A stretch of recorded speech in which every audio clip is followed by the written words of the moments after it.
Presretan sam zbog njega, zbog ta dva zgoditka. Bez obzira na njih, mislim da odigra jednu dobru utakmicu.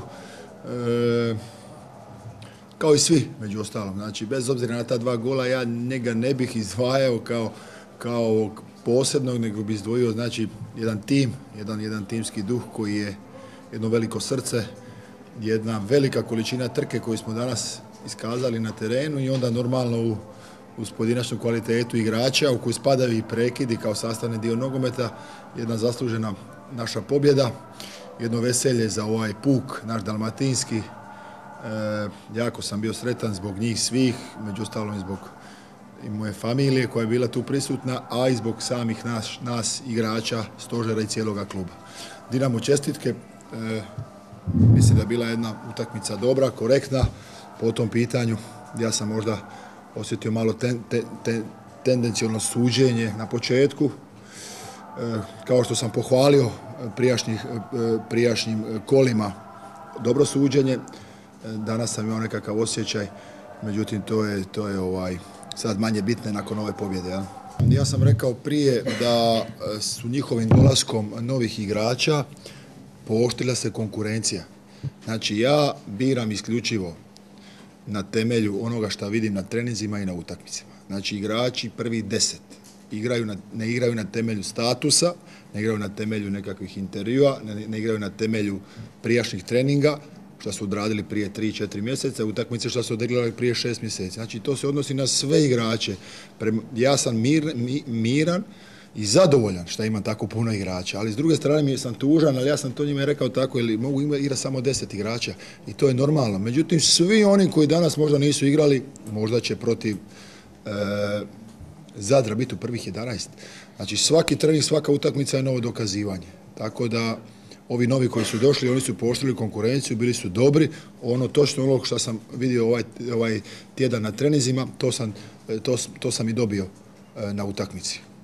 Znači, kadar je takav, lijepo je kad možeš imati takav široki kadar i bogatstvo, jel? Međutim, kažem, oni su svi sastavni dio i ulazit će se u momčad i izlaziti samo po onome što se pokaže na terenu. Ko bude dobar, stalno, konstantno, on će igrati. To je sastavni dio nogometa, tako da ništa to nije neobično. Lijepo je biti tu, međutim ima još puno je posla pred nama, a ja ću nastojati da ovaj bodovni konto bude i dalje tu, a istovremeno da Hajduk igra još bolje i bolje. Znači, to je cilj mene kao trenera, ne razmišljam samo o bodovima. Ja želim da ovaj Hajduk igra lijepo, da teži igri, da igramo ofenzivno, da igramo ofenzivno prije svega i tome ću težiti, nastojati da budemo bolji. Liga je dobra, klubova je malo, dobitak je, znači ta liga 10 u svakom slučaju. Idemo dalje, eto prva četvrtina tu smo pa ćemo vidjeti gdje ćemo na kraju doći. Hajduk je pokazao danas, bio je dobar, međutim i dalje smatram da kadar koji ima Dinamo, da se ne može mjeriti sa nikim u lizi. A što to ne znači da mi ćemo to uzeti kao činjenicu, tako? To je nama ogroman motiv i želja. Da uvijek je najljepše kad igraš protiv onih koji se smatraju najboljima. Tako je u svakom sportu, pa tako i ovom. To je ogroman motiv. Ova pobjeda, ova 3 boda je ogroman poticaj. Znači za daljnji rad. I kao što sam rekao malo prije, eto prva četvrtina je završena, mi smo tu i idemo dalje. Vidjet ćemo gdje ćemo biti na kraju. Fantastična kao uvijek, što sam rekao, prekrasan osjećaj.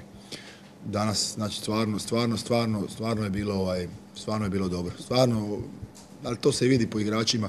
Jako teško je ne dat 100% igraču kad igra u Poljudu pred ovakvim Poljudom. Jako teško.